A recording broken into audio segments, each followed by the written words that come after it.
have the pleasure to present to you Dr. Martin Luther King, Jr.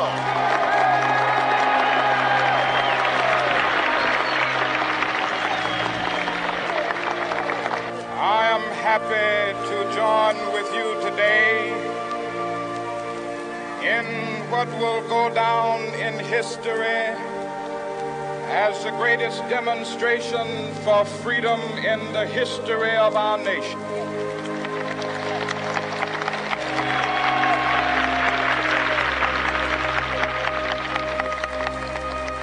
Five score years ago, a great American in whose symbolic shadow we stand today signed the Emancipation Proclamation.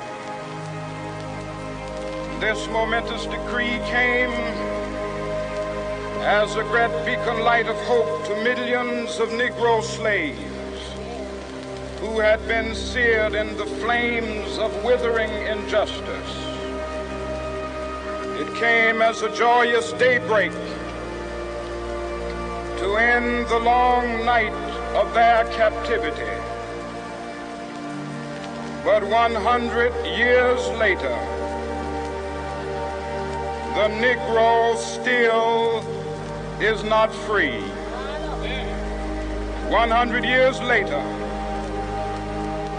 the life of the Negro is still sadly crippled by the manacles of segregation and the chains of discrimination.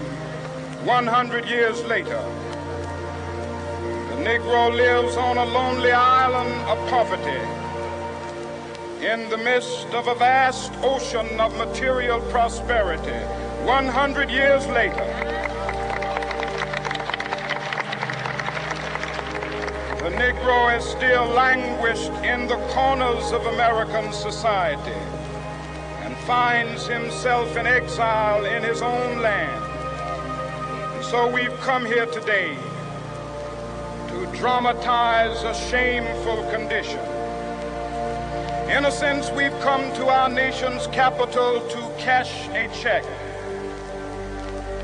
When the architects of our republic wrote the magnificent words of the Constitution and the Declaration of Independence, they were signing a promissory note to which every American was to fall heir.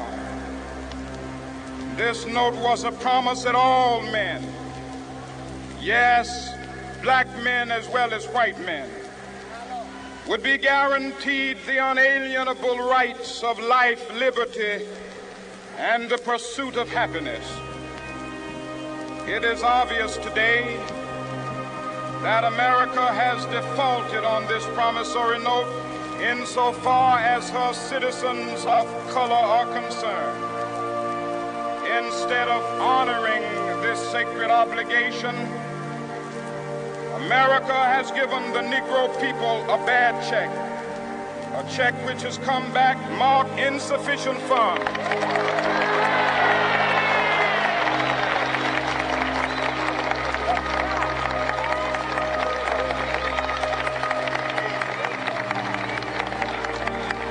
But we refuse to believe that the Bank of Justice is bankrupt.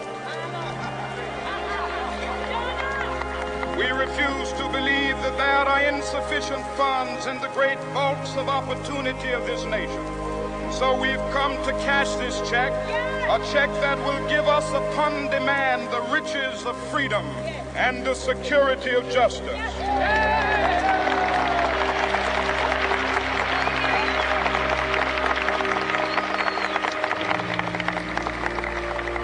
We have also come to this hallowed spot to remind America of the fierce urgency of now. This is no time to engage in the luxury of cooling off or to take the tranquilizing drug of gradualism.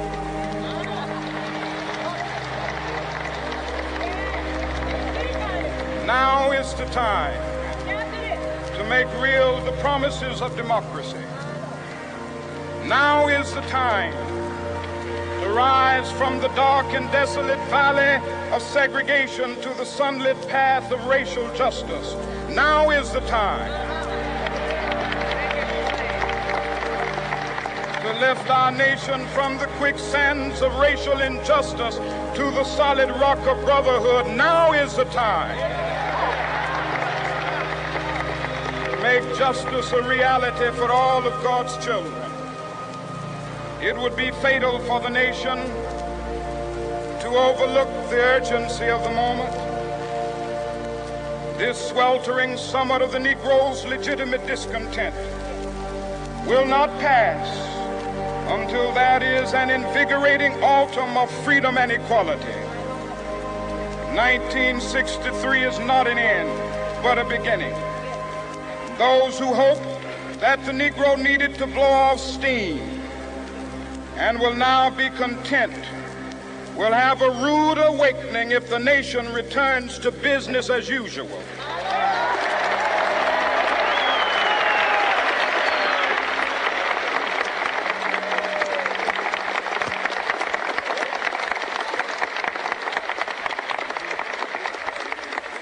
There will be neither rest nor tranquility in America until the Negro is granted his citizenship rights. The whirlwinds of revolt will continue to shake the foundations of our nation until the bright day of justice emerges. But that is something that I must say to my people who stand on the warm threshold which leads into the palace of justice. In the process of gaining our rightful place, we must not be guilty of wrongful deeds.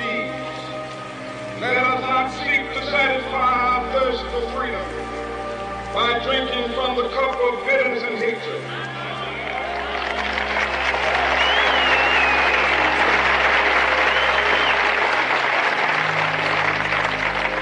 We must fail to conduct our struggle on the high plane of dignity and discipline.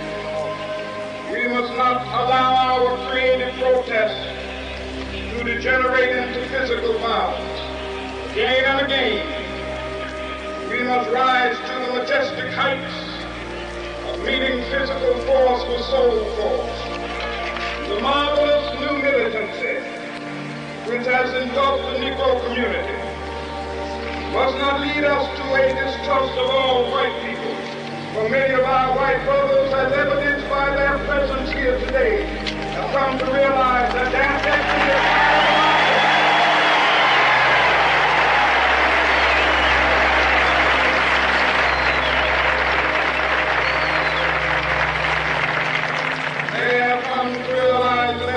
is inextricably bound to our freedom. We cannot walk alone. As we walk, we must make the pledge that we shall always march ahead. We cannot turn back. There are those who are asking the devotees of civil rights, when will you be satisfied? We can never be satisfied as long as the Negro is a victim of the unspeakable horrors of police brutality. We can never be satisfied as long as our body is heavy with the fatigue of travel, cannot gain lodging in the motels of the highways and the hotels of the city.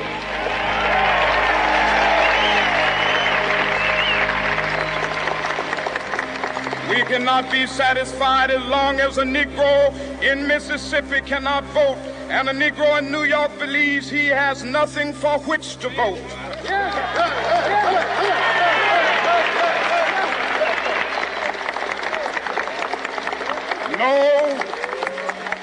No, we are not satisfied, and we will not be satisfied until justice rolls down like waters and righteousness like a mighty stream.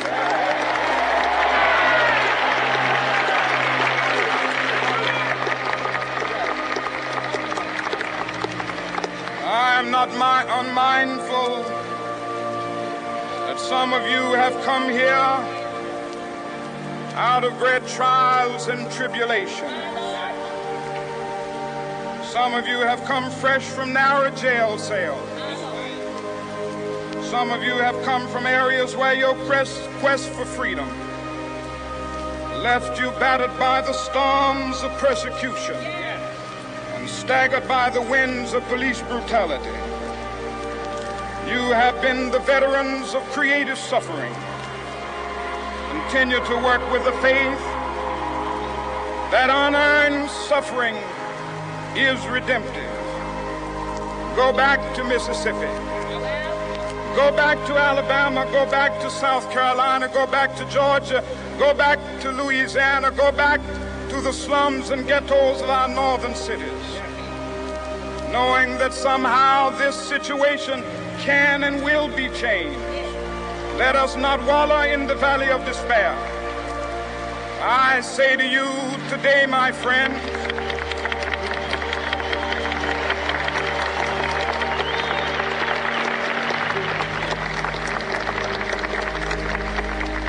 so even though we face the difficulties of today and tomorrow, I still have a dream. It is a dream deeply rooted in the American dream. I have a dream that one day this nation will rise up and live out the true meaning of its creed. We hold these truths to be self-evident, that all men are created equal.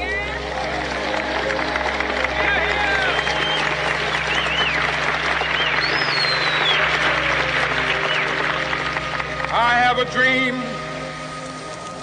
that one day on the red hills of Georgia, the sons of former slaves and the sons of former slave owners will be able to sit down together at the table of brotherhood. I have a dream that one day, even the state of Mississippi, a state sweltering with the heat of injustice, sweltering with the heat of oppression, will be transformed into an oasis of freedom and justice. I have a dream that my 4 little children will one day live in a nation where they will not be judged by the color of their skin, but by the content of their character. I have a dream today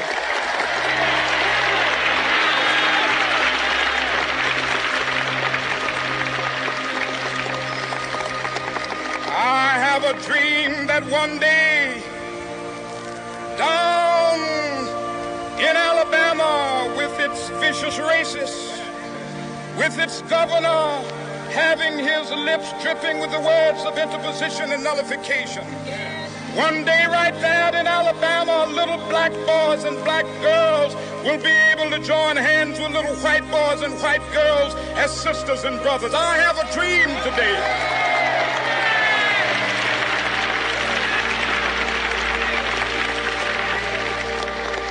I have a dream that one day every valley shall be exalted, and every hill and mountain shall be made low. The rough places will be made plain, and the crooked places will be made straight.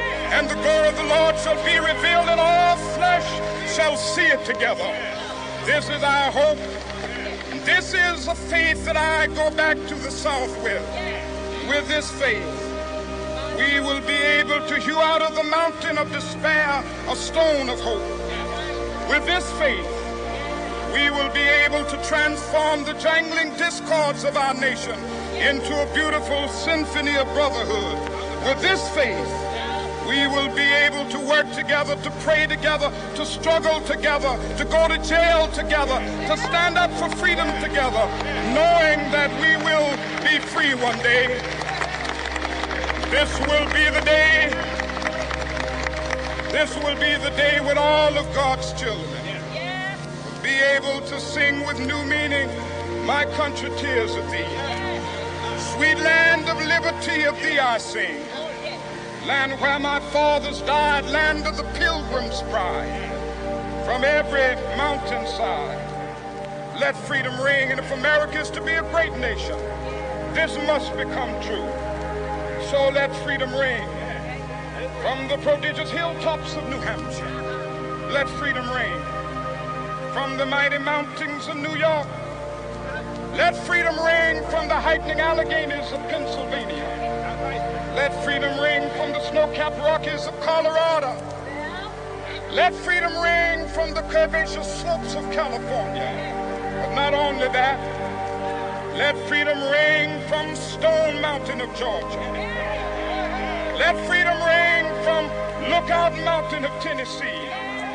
Let freedom ring from every hill and molehill of Mississippi, from every mountainside. Let freedom ring, and when this happens, when we allow freedom ring, when we let it ring from every village and every hamlet, from every state and every city, we will be able to speed up that day when all of God's children, black men and white men, Jews and Gentiles, Protestants and Catholics, will be able to join hands and sing in the words of the old Negro spiritual, free at last, thank God Almighty.